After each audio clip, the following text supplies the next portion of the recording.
Bagi saya pengunjung cukup di pelataran saja lah, nggak usah naik.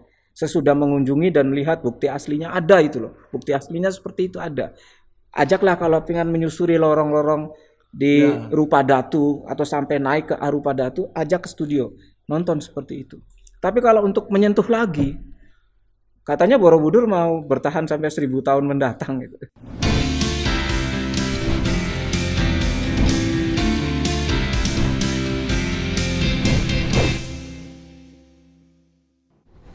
Halo Sobat Bisnis, kita berjumpa lagi di Talks dan di episode kali ini kita akan ngobrol-ngobrol seputar salah satu yang bisa dibilang baru-baru ini juga cukup hangat diberitakan dan juga baru saja direspon kemarin oleh yang bersangkutan yaitu Pak Luhut Binsar Panjaitan. Beberapa waktu lalu Pak Luhut menetapkan harga tiket untuk naik ke Candi Borobudur Rp750.000. Banyak yang menilai, terutama netizen di sosial media, itu terlalu mahal. Tapi kok apa iya mahal? Apa ada value yang harus dibayar oleh kita sebagai pengunjung untuk datang ke Candi Borobudur yang merupakan salah satu bisa dibilang ya, salah satu peninggalan sejarah yang gak ada duanya. Ya cuma satu di Indonesia, satu-satunya di Indonesia, tapi mungkin kita akan ngobrol-ngobrol lebih detail lagi dengan seseorang yang lebih expert di bidang sejarah dan ya tentang arkeolog lah pokoknya. Nah, kita akan ngobrol dengan Profesor Agus Aris Munandar. Beliau adalah guru besar arkeologi dari Universitas Indonesia. Halo Prof, apa kabar Prof? Selamat pagi, kabarnya baik, hari cerah. Prof, kita mau nanya tentang yang baru-baru ini nih Prof, tentang Candi Borobudur Iya. yang kemudian harga tiket untuk naik ke atas itu Rp750.000 dan baru kemarin juga Pak Luhut bilang kalau sebenarnya itu bukan keputusan sepihak dari pemerintah tapi itu dari UNESCO berdasarkan riset yang tentunya nggak sembarangan ya Prof ya, karena kan UNESCO juga yang memberikan usulan. Kalau dari Profesor sendiri sejauh apa sih Prof istilahnya ya, pendapat Profesor melihat dan membaca berita dan juga mungkin sedikit pendapat Profesor merespon netizen tuh yang berkomentar kalau harganya mahal. Kenapa bisa dibilang mahal ya? Saya juga bingung tuh kenapa ada yang bisa dibilang mahal. Iya. Boleh Prof? Iya. Jadi kita melihat dari sisi Borobudurnya itu sendiri. Yang pertama ya, kita lihat dari sisi Borobudurnya dan kita lihat yang kedua, Borobudur itu sudah jadi warisan dunia. Iya. Jadi masyarakat internasional pasti akan tertuju pada penyelamatan Borobudur, keselamatan Borobudur dan juga kepada bagaimana masyarakat di suatu negeri tempat cagar budaya itu berada memperlakukan benda itu. Sekarang dari sudut Borobudur itu sendiri ya. Candi Borobudur itu dibangun selesai pertengahan abad 9 dan sekarang sudah abad 21. Dari sudut itu saja batu-batunya bisa kita bayangkan sudah berapa ratus tahun gitu. Belum lagi kondisi alam, cuaca di daerah api, tropis yang panas. Iya. Itu yang pertama ya, dari konstruksinya itu di atas bukit. Betul. Bukitnya itu dipangkas lalu disusun dengan tumpukan demi tumpukan batu-batu itu membentuk kaki, lalu bagian tengah dan bagian kemuncaknya. Lalu satu lagi, Borobudur itu tadi sudah disinggung, satu-satunya dan hanya satu. Betul. Bukan hanya di Indonesia, tapi di dunia. Di dunia. Itu dihias dengan 5 rangkaian relief cerita dari sejak kaki yang tertutup sampai tingkat 1, tingkat 2, tingkat 3 dan seterusnya. Reliefnya itu detail sekali digarap di dinding. Itu ya. Dan tak ada lagi yang menyaingi. Cuma kita yang memiliki. Betul. Belum lagi ada sekitar 505 arca Buddha. Betul. Yang lengkapnya begitu, tapi ya sekarang tinggal berapa dan kepalanya sudah banyak yang terpenggal ya. Jadi dari sudut Borobudur itu sendiri ya kita bisa paham itu sesuatu yang unik ya, yang betul. Tidak ada duanya lagi. Betul. dan itu suatu cagar budaya yang sudah diakui oleh UNESCO sebagai warisan dunia. Dan kalau harga 750.000 itu memang benar bahwa itu kalau dipandang dari sudut nilai nominal itu mahal. Tetapi dari nilai yang lain. Betul. Nilai yang lain adalah nilai sejarah, Betul. nilai ilmu pengetahuan, nilai estetik, nilai arkeologis, dan berbagai nilai lain itu jadi murah. Nah, kita tak ternilai sebenarnya. Iya, tak ternilai. Jadi tak ternilai. Seringkali benda purbakala disebut nilainya tak terhingga gitu. Iya, betul. Itu ya. Nah, mengenai kemudian Pak Luhut mengoreksi itu, saya kira bijak sekali karena untuk memperhatikan lagi dan mengawasi lagi bagaimana sih untuk kondisi masyarakat Indonesia gitu. Iya, betul. Ya, saat ini. Jadi kalau dipandang 750.000 terlalu mahal dan untungnya sudah disikapi secara baik. Ya, nanti kita pikirkan lagi sebaiknya bagaimana itu pengunjung yang datang ke Candi Borobudur. Tapi kalau buat saya sendiri sih Prof, untuk harga 750.000 ya lanjutkan saja. Maksudnya supaya memang istilahnya apa ya, supaya value-nya itu ada gitu Prof. Karena kan ketika balik lagi ketika kita datang ke satu tempat harganya murah, ya apalah arti harga uang itu ketika kita masuk dibandingkan dengan nilai sejarahnya, dibandingkan dengan value-nya dia ada di Indonesia gitu ya Prof. Nah, terus kalau kita bicara tentang Borobudur sendiri nih Prof. Seberapa bersejarahnya kan, seberapa value-nya itu Prof dari Candi Borobudur itu tuh Prof. Mungkin supaya sobat bisnis juga tahu dan supaya sobat bisnis juga bisa memandang dan mengkomparasi dengan nominal 750.000 itu gitu. Ya. Tadi sudah kita singgung ya bahwa Borobudur itu cuma satu dan satu-satunya. Ya. Dan itu memang benar. Borobudur itu dibangun menurut para peneliti itu dalam 5 tahap. Jadi tidak hanya setahun 2 tahun, tetapi puluhan tahun itu dibangun. Saya menduga tapak pertamanya itu akhir abad ke-8 dan selesainya itu pertengahan abad 9. Jadi kurang lebih 30 sampai 50 tahun baru selesai semua. Oleh satu dinasti yang memerintah di Jawa bagian tengah masa itu, namanya dinasti Sailendra, yang kebetulan dia memeluk agama Buddha Mahayana dan juga menyokong agama Hindu Saiwa. Nah, ini yang menjadi penting. Itu adalah bukti dari suatu mahakarya, ya, suatu mahakarya masyarakat abad ke-8 ke-9 mampu mendirikan bangunan bukit batu ya, dari balok-balok batu yang tingginya lebih dari 40 meter. Sekarang menurut penelitian itu sudah mulai amblas. Karena apa? Kalau kita naik saja, rata-rata orang Indonesia beratnya 60 kilo. Satu hari berapa orang naik, dari berapa arah, 1 bulan berapa beban yang diterima Borobudur, 1 tahun berapa kilo yang diterima Borobudur. Itu antara lain juga kita berpikir bahwa walaupun batu, tetapi kalau ratusan tahun kena beban seperti itu ya akan amblas juga. Jadi dari sudut konstruksi luar biasa. Borobudur juga itu suatu bukti yang mencerminkan pengaruhnya sampai ke wilayah Asia Tenggara daratan. Nilai kemanusiaan yang lepas dari batas wilayah Jawa Tengah waktu itu, Mataram kuno. Karena Borobudur itu diakui oleh para sarjana yang mengkaji Khmer kuno, itu mengilhami bangunan-bangunan Khmer kuno yang ada dan yang masih bertahan sampai sekarang di Khmer. Termasuk ada Bayon, Bapuon, Angkor Wat sendiri.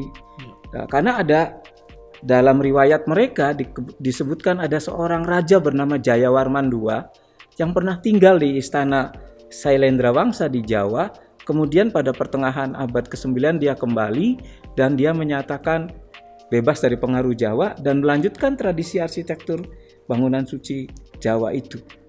Nah, nilai lain adalah mengapa jadi Borobudur itu sangat penting. Tadi sudah saya sebutkan reliefnya itu ya, kalau di rentang itu bisa 4, yang kaki candinya yang tertutup saja itu Gandawyuha itu bisa 400 meter itu. Kalau panil-panilnya di rentang itu hampir setengah kilo. Itu kan jadi melingkar gitu ya.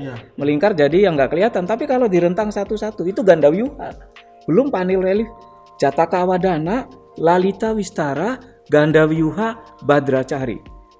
Kalau kita ke sana bayar 750.000, itu juga nggak ngerti apa-apa kok. Walaupun orang kaya, dia naik ke atas mampu nggak ngerti apa-apa.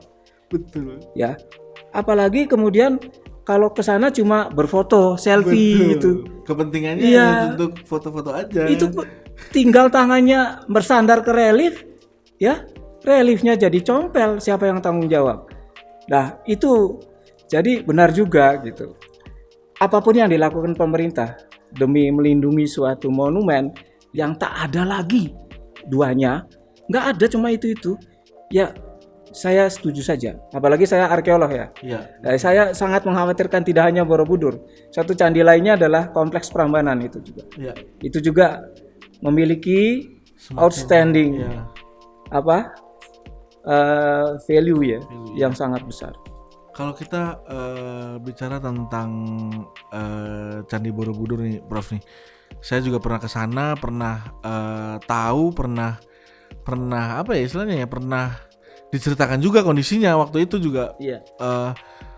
Pada saat itu pun batu-batunya udah banyak yang lepas, udah banyak yang jatuh, udah banyak yang bertebaran, bahkan ada satu area yang isinya batu yang belum bisa dikembalikan. Iya, yang belum bisa dikembalikan, yang pecah, yang jatuh dari sana gitu. Dan pihak sana pun bisa dibilang sulit ya untuk mengembalikan lagi ke tempat semula, karena ya namanya udah jatuh, udah rusak juga gitu. Nah, ketika kita balik lagi nih Prof, ketika kita berkunjung ke satu tempat ya, kayak misalkan Candi Borobudur gitu, ataupun tadi Profesor juga bilang Candi Prambanan gitu ya, apakah menurut Profesor perlu pemerintah membuat istilahnya apa ya, tiruan atau membuat maket baru sebagai mewakili dari Candi Borobudur atau Candi Prambanan, atau bagaimana nih Prof nih sebagai arkeolog nih, ataukah ada solusi-solusi lain supaya istilahnya kalau tadi Profesor bilang kita datang ke sana nginjeknya aja udah berapa ratus kaki yang nginjek, apakah sebaiknya dibikin tiruannya Prof? Ya betul. Jadi ada prioritas juga untuk membuat replika. Kalau prasasti-prasasti kecil seperti prasasti Canggal yang penting sekali tentang berdirinya institusi kerajaan pertama di Jawa bagian tengah, itu dibuat replikanya ya tidak terlalu mahal biayanya. Atau prasasti Tarumanagara gitu. Ya. Atau candi yang tidak terlalu besar tapi bernilai penting, ya kita bisa pugar. Ya, seperti percandian Dieng itu bisa kita pugar, diutuhkan kembali, dan orang juga datang ya boleh untuk di pelatarannya. Tapi kalau memasuki sekarang kayaknya sudah terlarang ya. Nah sekarang kita ke Borobudur. Kalau kita bikin replika Borobudur, lah Syailendrawangsa aja hampir 50 tahun dan itu para ahli semua. Ketika dia memahat itu, para silpinya itu dalam kondisi dia sangat meyakini agamanya, Buddha Mahayana. Dan dia mungkin dalam keadaan beryoga. Nah kalau kita mau ngikuti Borobudur persis gitu ya, sepertinya mustahil ya. Ataupun agak biayanya banyak, lalu lokasi di mana. Apalagi Prambanan begitu, yang luas. 3 candi besar, 3 lagi di depannya, 224 candi perwara gitu. Jadi bukan maket sebenarnya, bukan replika, hemat saya. Adalah dokumentasi yang lengkap. Yang bisa ditayangkan di suatu studio khusus untuk para pengunjung yang sebenarnya terlarang untuk naik Borobudur lagi. Jadi kalau Gua Lascaux di Prancis gambarnya terkelupas, lalu pemerintah Prancis membuat gua di sebelahnya mirip, gambar lukisan guanya mirip, semuanya mirip, itu nggak apa-apa karena biayanya juga tidak terlalu mahal begitu, dan guanya juga ukurannya kan tidak terlalu Iya. raksasa begitu, tidak besar. Kalau Borobudur kan sepertinya ya Luas. agak-agak bukan prioritas ya.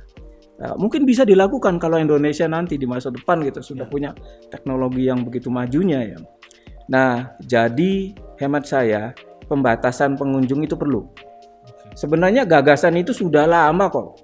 Sejak zamannya guru-guru saya dulu, profesor-profesor yang mendidik saya dulu itu sudah, kita sebut saja Profesor Sukmono ya, R. Sukmono yang memugar Borobudur.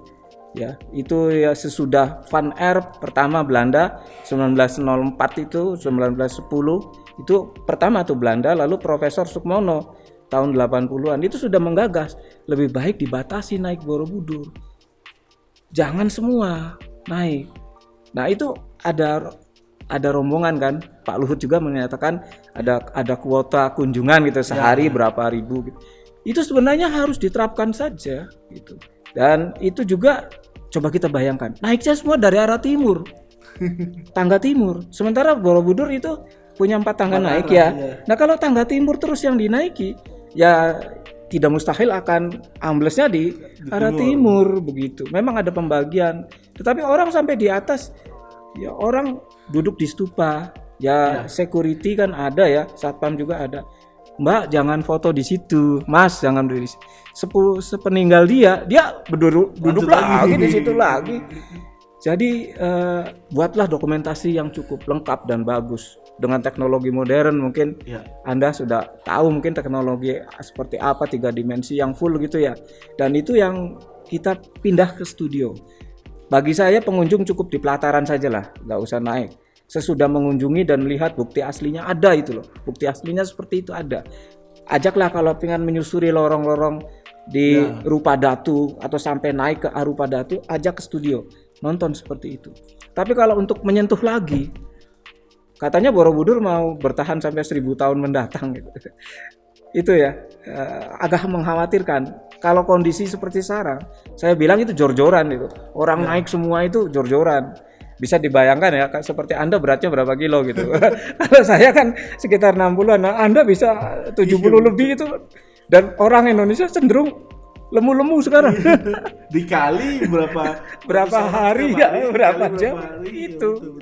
Dari sudut konstruksi aja sudah mengkhawatirkan. Belum lagi keamanan relief dan arca. Relung didorong, antefix jatuh, jala 2 arah pecah. Riskan sekali. Berarti memang ibaratnya apa ya? Ya karena memang sudah usia ditambah dengan banyak hal-hal yang harus diperhatikan juga gitu ya dengan keamanan maksudnya keamanannya dalam artian keamanan cagar budaya itu sendiri betul. Jadi kalau tahun 80-an itu kan pengunjung belum begitu rame. Ya bolehlah sampai naik ke atas, tapi sudah dipikirkan oleh Prof Sukmono. Ini lama-lama akan banyak deh. Benar, Indonesia akan maju, ekonomi membaik, orang butuh rekreasi, mengapresiasi budaya sejarah masa lalu. Tidak salah juga, edukasi tentang sejarah budaya nenek moyangnya penting. Datanglah ke Candi Borobudur, semakin hari semakin banyak, semakin hari semakin banyak. Bukan apa-apa, bukan kita menghalangi loh, bukan. Itu penting. Tapi ada pembatasan. Karena ini punya kita dan jadi pandangan dunia. Kalau dia rusak, ya tadi bikin replika. Yang aslinya agak mustahil juga ya Prof ya. Ya itulah kondisi Borobudur. Dan tidak hanya Borobudur sih, yang kompleks besar ya. Prambanan. Kalau Panataran di Jawa Timur itu masih bisa dikelola dengan baik lah. Kebetulan dia berhalaman-halaman gitu. Jadi pengunjung bisa diatur. Tapi suatu ketika juga Panataran pasti akan menghadapi dilema yang sama itu. Candi Panataran itu di Blitar. Kurang lebih ya banyak hal yang harus diperhatikan oleh pemerintah ya Prof ya untuk betul membuat kebijakan seperti itu. Nah, kalau kita bicara soal Candi Borobudur nih Prof kan sepemahaman saya juga itu kental dengan agama ya Prof ya. Betul. Dengan Buddha itu sendiri dan banyak mungkin dari pengunjung yang datang ke sana juga nggak tahu dengan itu patung apa, itu gambaran apa gitu. Nah, mungkin nggak sih Prof ketika nanti dibuat dokumentasi lengkap dan dijelaskan itu seperti apa dan mungkin apa ya istilahnya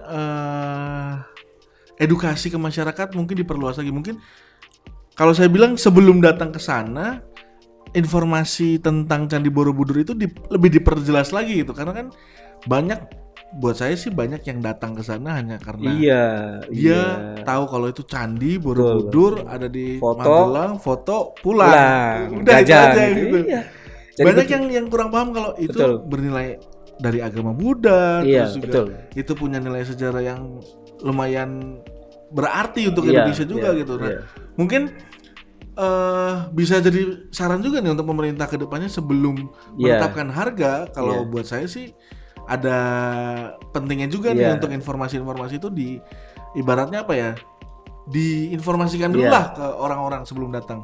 Ya, jadi kalau di arkeologi, pendidikan arkeologi, kita kan sudah mengenal ada namanya pendidikan arkeologi dulu, lalu mahasiswa kami pergi ke sana, jadi dia sudah paham gitu, dan sewaktu pulang itu dia sudah semakin paham.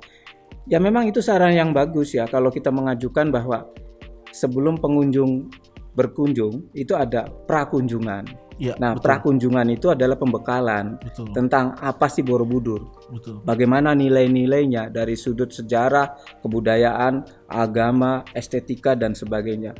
Lalu setelah pembekalan itu prakunjungan, lalu kunjungan kan. Ya. Nah, kunjungan itu memang melakukan kunjungan sendiri, menyaksikan candinya itu sendiri. Cukup dari halaman candi, gak usah naik. Lalu sesudah itu baru pasca kunjungan masuk lagi ke studio, kita diskusi di sana dan nonton filmnya di sana lagi. Itulah edukasi yang sangat baik bagi masyarakat. Tetapi anak-anak pelajar kita juga, ya anak SMP, SMA tuh sebenarnya bisa dibekali dulu oleh pak gurunya ya. Betul. Sebelum pergi ke Borobudur, di sekolahnya itu kunjungannya kan ke Jogja, paketnya Borobudur. Betul. Diceritakan dulu oleh pak gurunya prakunjungan, lalu ke Borobudur, lalu sesudah kunjungan diskusi lagi di kelas masing-masing di sekolahnya. Yang sekarang kan ya emang benar, ada waktu, ada dana, pergi ke Borobudur, lihat-lihat, muter-muter, kurang lebih nggak paham.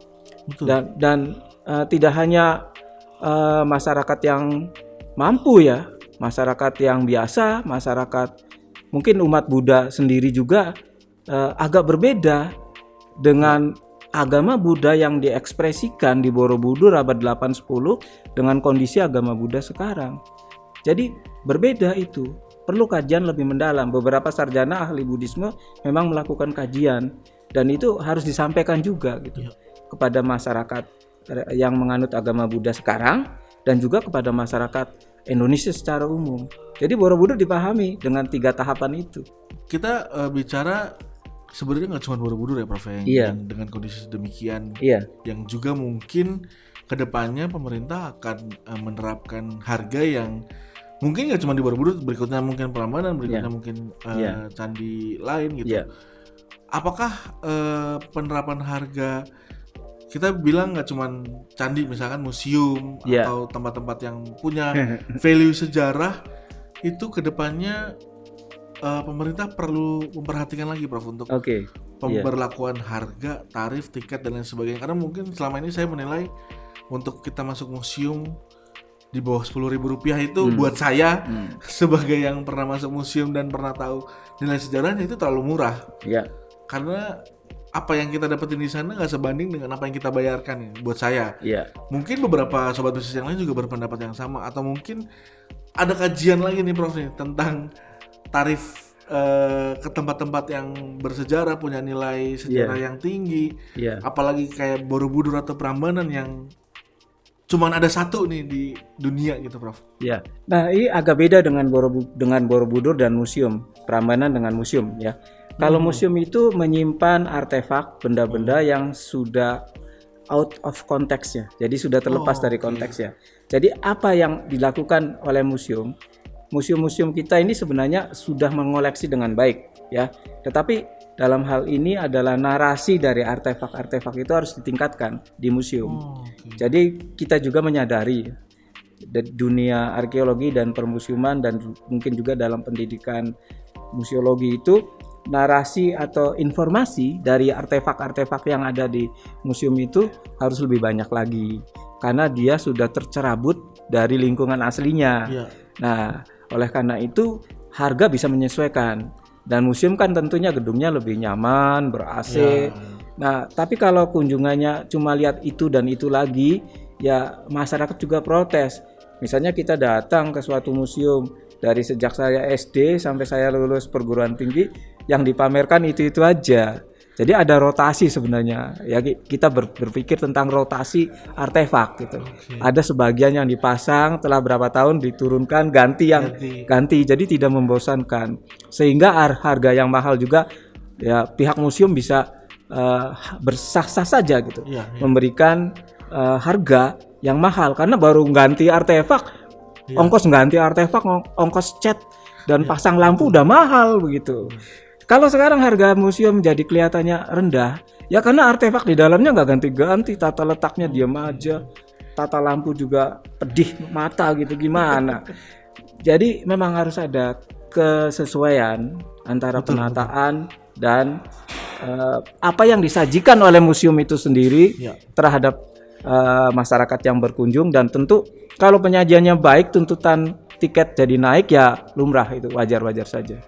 Ya begitu kalau museum ya. Kalau dari Profesor sendiri nih, adakah saran Prof untuk pemerintah terutama untuk melestarikan tempat-tempat bersejarah seperti Borobudur, seperti Prambanan, kedepannya itu kira-kira langkah apa sih Prof yang bisa dibilang harus segera nih dilakukan nih supaya nggak kejadian lagi nih kayak gini, atau mungkin supaya nggak menimbulkan kontra lagi nih oleh masyarakat karena harga tiket yang bisa dibilang mahal menurut masyarakat luas gitu. Ya, jadi kan begini, di dalam dunia arkeologi atau cagar budaya itu ya, Indonesia senantiasa akan nambah terus. Temuan-temuan cagar budaya, temuan-temuan arkeologis itu akan nambah dari hari ke hari.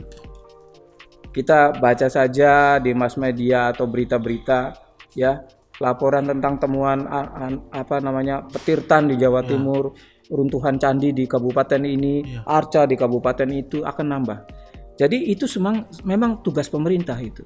Tugas pemerintah untuk menjaga, melestarikan dan mengkaji. Jadi hemat saya, dana untuk menangani itu yang harus diperhatikan dari pemerintah. Karena tidak akan bergerak kalau tidak ada dana yang memadai untuk melakukan perawatan. Mahal loh. Tidak hanya menggali, setelah digali itu kan kalau kita bawa ke suatu gedung penyelamatan masih boleh lah. Kalau digali, dibiarkan di situ, dicolong, maling, kena terpapar udara panas. Kalau diuruk lagi, situsnya udah bisa ditandai. Dan situs-situs itu adalah milik rakyat. Kan kita harus sewa. Kita harus, kalau supaya aman, dijadikan milik pemerintah, pembebasan lahan. Itu pemerintah, saya berpikir ya pemerintah juga ada prioritas. Ada prioritas pasti. Mereka memikirkan mana yang penting dulu ditangani, mana yang kemudian belakangan ditangani. Jadi masalah Borobudur, Prambanan dan warisan dunia lain itu penting ditangani. Dan itu harus pemerintah pusat yang menangani karena asosiasinya dengan dunia internasional, kaitannya dengan dunia internasional. Tapi kalau temuan-temuan baru itu sudah ditangani sebenarnya oleh balai-balai arkeologi di daerah-daerah. Cuma yang satu tadi, dana yang masih terbatas. Ya bukannya saya bercerita tentang keinginan nambah dana, tapi nyatanya begitu. Yang kedua, expert. Arkeolognya kurang, Mas. Jadi pendidikan arkeologi sudah dibuka sih, tetapi yang berminat juga masih terbatas gitu. Andai kata kemudian pendidikan arkeologinya meningkat dan akhirnya apresiasi kepada arkeolog juga tinggi, ya mungkin juga banyak lagi situs yang bisa kita selamatkan. Jadi ada dua hal tuh berkaitan antara dana dan expert SDM-nya yang bisa ditingkatkan. Lalu ketiga adalah diplomasi. Jadi percuma kalau kita memugar bangunan kuno yang megah-megah, kemudian juga tidak diakui oleh masyarakat internasional, itu juga ya kita hanya menikmatinya sendiri. Jadi diplomasi budaya itu berbekal pada cagar budaya yang tampil apik dan indah, dirawat tidak rusak, masyarakat sendiri mengapresiasi. Terima kasih banyak Prof untuk Terima kasih. ngobrolnya Iya. tentang Candi Borobudur. Sedikit banyak informasi dan juga Mudah-mudahan bisa, tercerahkan ya ada manfaatnya. dan semoga sobat bisnis ibaratnya apa ya? Kembali lagi lah bukan soal harga dan berapa nominal yang harus dibayarkan, tapi nilai sejarahnya. Dan juga ingat yang tadi dibilang Profesor, hanya satu dan satu-satunya di dunia Candi Borobudur. Jadi ya mungkin kalau misalkan belum mampu untuk 750.000 bisa lihat-lihat dulu atau baca-baca dulu informasinya sebelum kesana ya Prof ya. Iya. Jadi nanti ketika udah kesana udah tahu nih, oh Iya. ini yang waktu itu saya baca tentang ini, ceritanya tentang ini, jadi lebih apa ya, lebih bisa memperdalam ilmunya, jadi lebih paham juga Jadi konteksnya. iya, pemerintah sekarang kan tidak melarang sama sekali. Iya. Ya, jadi ada kuota kunjungan. Itu juga harus diperhatikan gitu. Masih boleh kok berkunjung. Ya harganya mahal nanti diperhatikan. Tapi yang saya mau sih nggak boleh naik semua loh. Biar sekalian. Ya di pelataran aja, cukup di pelataran. Ya, kalau dari pandangan arkeologi ya, itu cukup di pelataran. Karena zaman dulunya juga ya seperti itu. Yang naik itu terbatas. Dan supaya anak cucu kita, Nah, cicit itu kita masih bisa menyaksikan. lihat Katanya juga ada Borobudur, masih ada itu Borobudur. Iya betul. Itu penting sih Prof. Iya. Yang paling penting itu untuk anak cucu kita supaya Betul, untuk generasi tahu. mendatang ya. Oke deh kalau gitu. Terima kasih banyak Prof untuk Terima kasih ngobrol-ngobrolnya. kembali. Terima kasih juga untuk sobat bisnis yang sudah menyaksikan dan sampai jumpa lagi di episode berikutnya.